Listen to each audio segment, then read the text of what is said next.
12 अगस्त 2024 को रात के समय उत्तराखंड की राजधानी देहरादून के बस स्टैंड से लगभग सभी लोग जा चुके थे।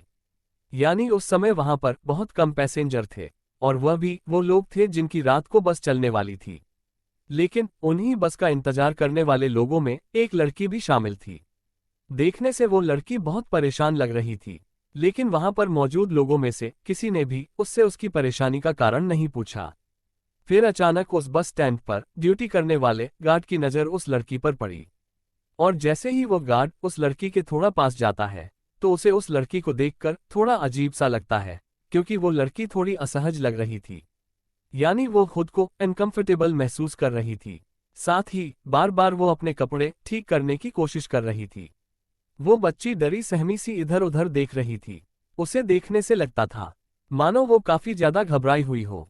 लेकिन फिर उस गार्ड ने देखा कि जिधर वो लड़की बार बार देख रही थी उस तरफ एक व्यक्ति भी घूम रहा था।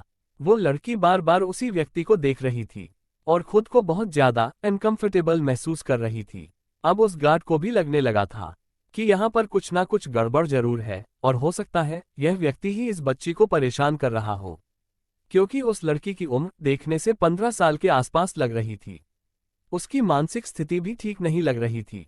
इससे पहले कि गार्ड उससे कुछ पूछ पाता, तभी उस लड़की ने गार्ड से कहा कि मुझे पंजाब के पटियाला शहर जाना है, यहाँ से पंजाब के लिए बस कितनी देर में जाएगी। और शायद अगर वो लड़की उस गार्ड से बस के बारे में ना पूछती, और अगर उस समय उस लड़की को पटियाला जाने वाली बस मिल जाती, तो शायद यह इतनी बड़ी घटना बस एक राज ही बनकर रह जाती।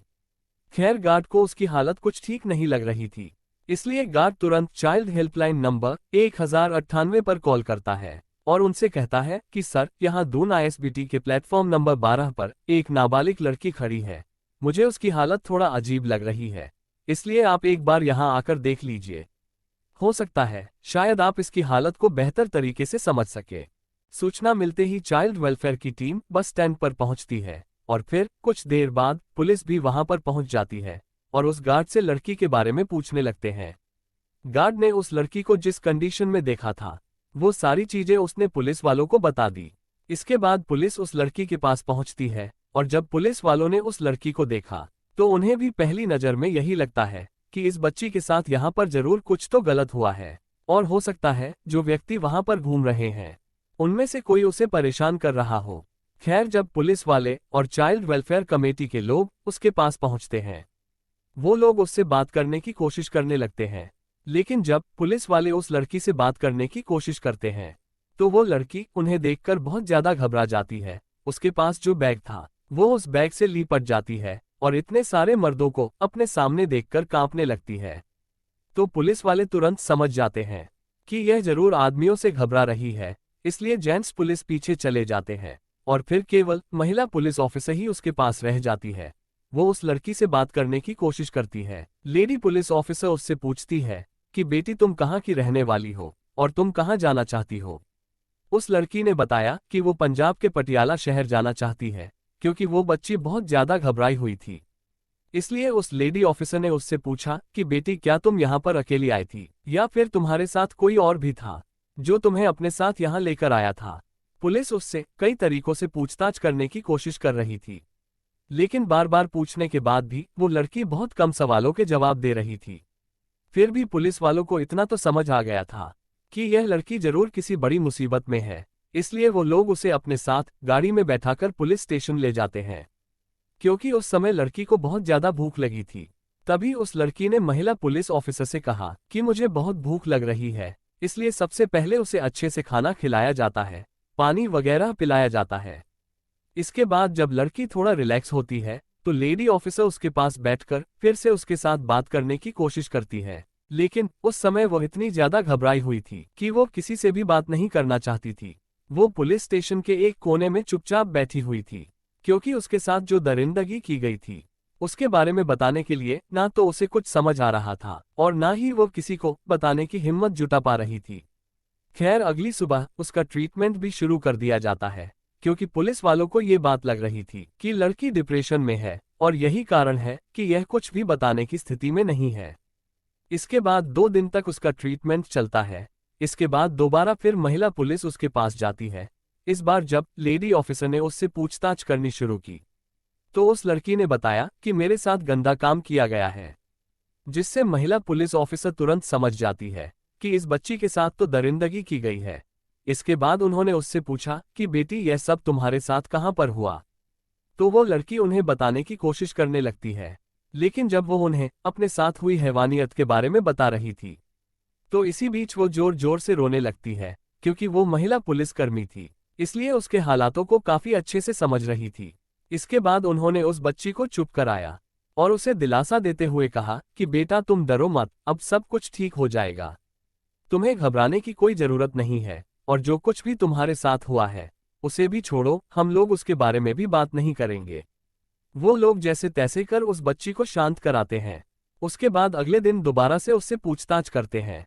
वो लड़की बताती है कि उसके साथ कई लोगों ने मिलकर गंदा और घिनौना काम किया है, यानी उसके साथ गैंग रेप हुआ था।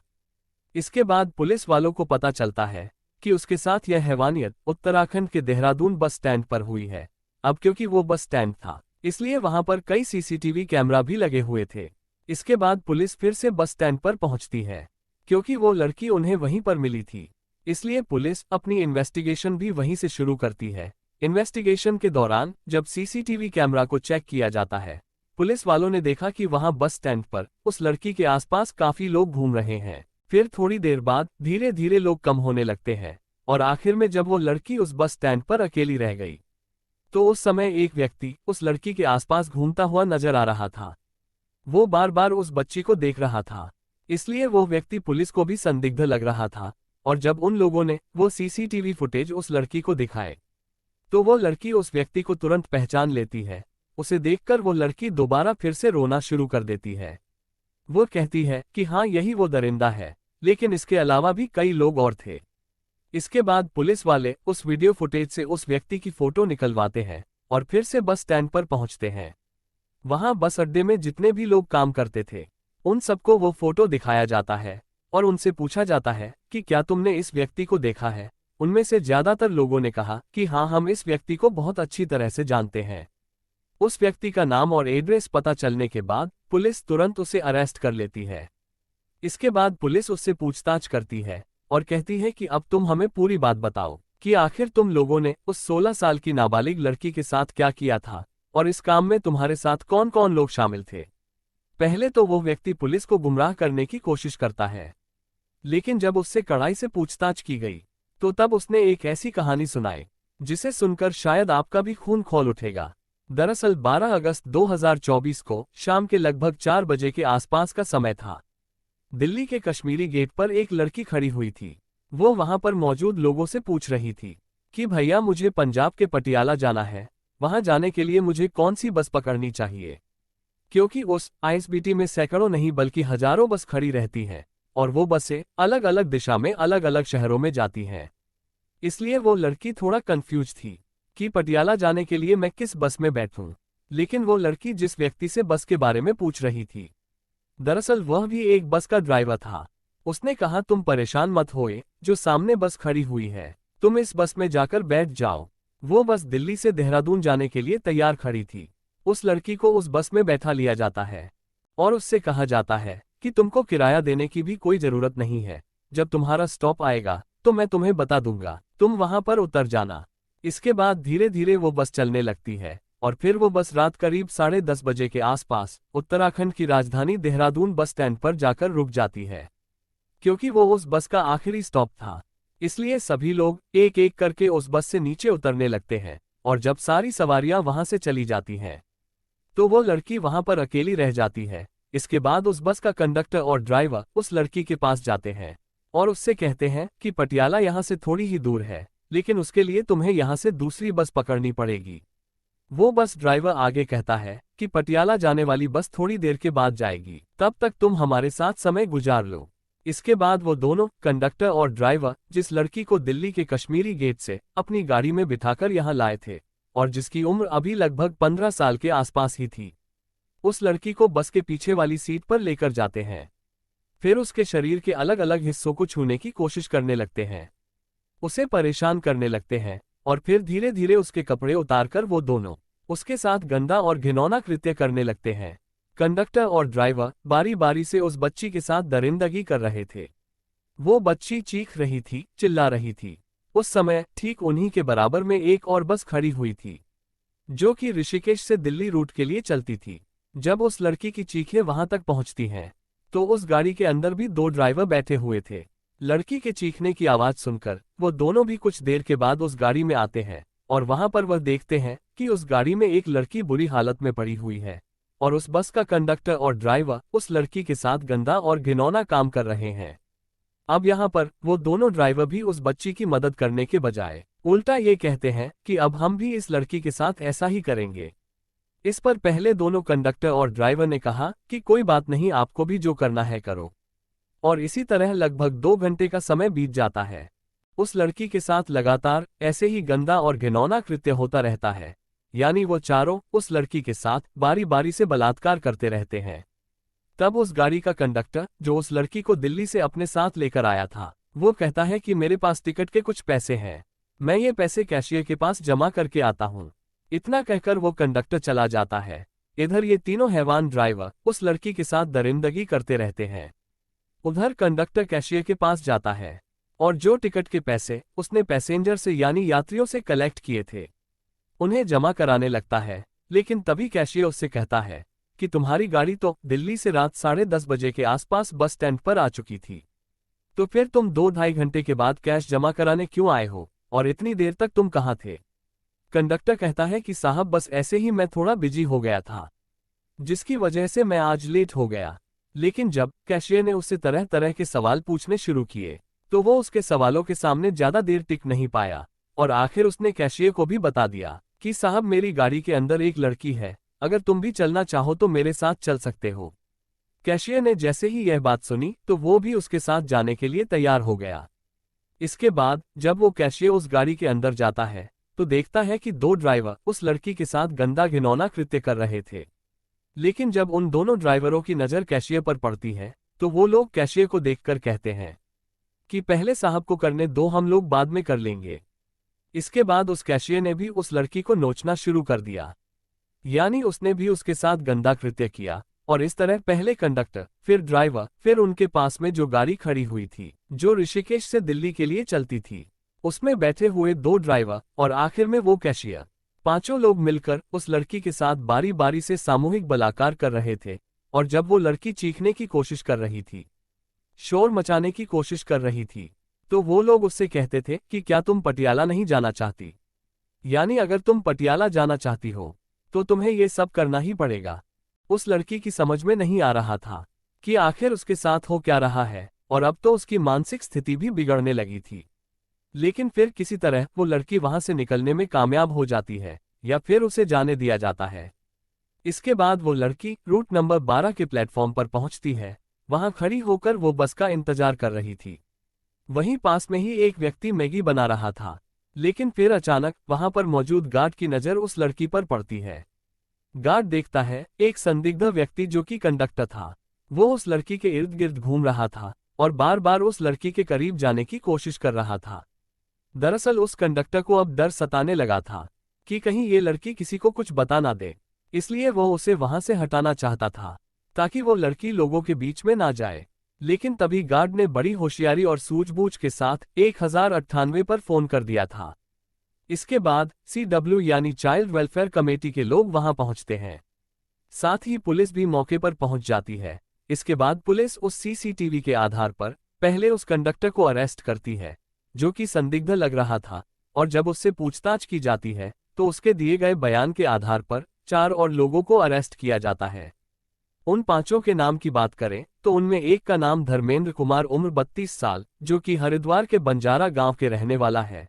साथ ही हरिद्वार के भगवानपुर का रहने वाला देवेंद्र, जिसकी उम्र 52 साल के आसपास है। और एक उत्तर प्रदेश के फर्रुखाबाद में नवाबगंज के गांव सिला का रहने वाला रवि कुमार। साथ ही हरिद्वार के बंजारा वाला गांव का रहने वाला राजपाल, जिसकी उम्र 57 साल है।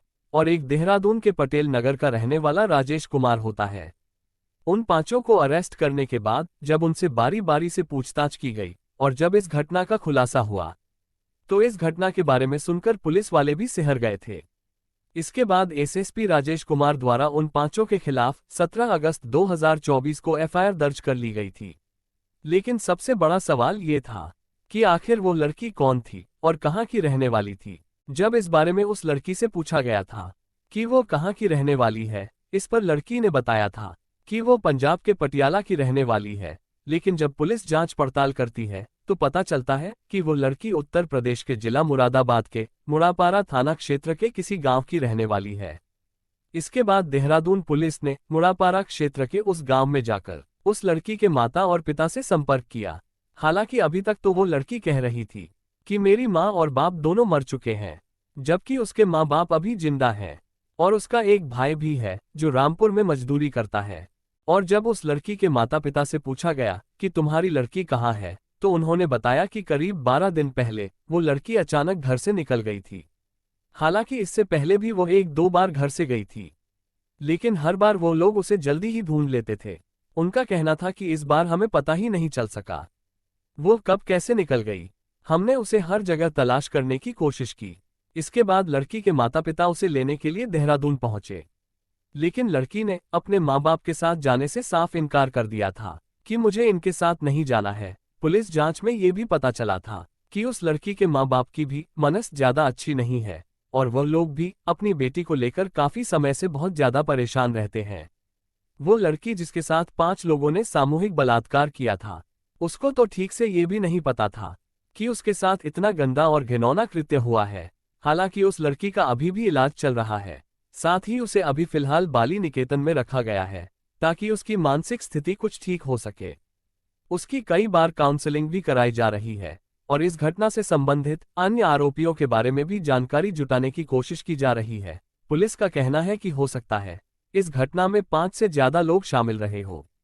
साथ ही पुलिस का ये भी कहना है कि इस मामले को फास्ट ट्रैक कोर्ट में चलाया जाएगा और आरोपियों को कम से कम समय में कड़ी से कड़ी सजा दिलाने की कोशिश की जाएगी, ताकि समाज में इंसानों के रूप में घूम रहे हैवान को ये संदेश दिया जा सके कि बुरा काम करने वालों को किसी भी तरह बख्शा नहीं जाएगा।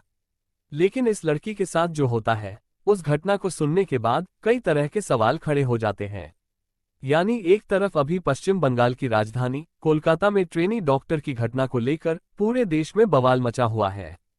इंसाफ के लिए धरना प्रदर्शन भी किए जा रहे हैं, लेकिन ऐसा लगता है कि इस तरह का गंदा और घिनौना काम करने वाले लोगों को शायद अब कानून का कोई डर नहीं रहा, क्योंकि कोलकाता केस के ठीक 3 दिन बाद देहरादून में भी इसी तरह की दरिंदगी की वारदात का हो जाना, यह अपने आप में एक बहुत बड़ा सवाल है। और जो कुछ इन दोनों लड़कियों के साथ हुआ वो वाकई बहुत भयानक और डराने वाला है।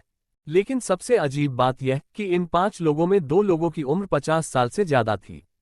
क्या उन्हें उस बच्ची के साथ दरिंदगी करते हुए एक बार भी इस बात का ख्याल नहीं आया कि यह लड़की उनकी बेटी की उम्र की है या फिर उनकी पोती की उम्र की है, जिसे वो लोग सारी रात नोचते रहे, उसकी इज्जत को तार तार करते रहे। खैर, फिलहाल पुलिस ने उन सभी आरोपियों को जेल भेज दिया है। साथ ही पुलिस का कहना है कि आरोपियों को जल्द से जल्द कोर्ट द्वारा कड़ी से कड़ी सजा दिलाई जाएगी। दोस्तों, इस घटना को सुनाने का उद्देश्य किसी का दिल दुखाना नहीं है, किसी को परेशान करना नहीं, बल्कि आपको जागरूक करना है, आपको सचेत करना है। दोस्तों, इस पूरी घटना के बारे में आपकी क्या राय है, कमेंट बॉक्स में जरूर बताएं। और अगर हमारी मेहनत पसंद आई हो तो इस वीडियो को लाइक करते हुए शेयर भी करें। अगर आपने अब तक चैनल को सब्सक्राइब नहीं किया है तो हमारे चैनल को सब्सक्राइब कर लीजिए। जल्द ही एक दूसरी कहानी के साथ दोबारा मुलाकात होगी। जय हिंद।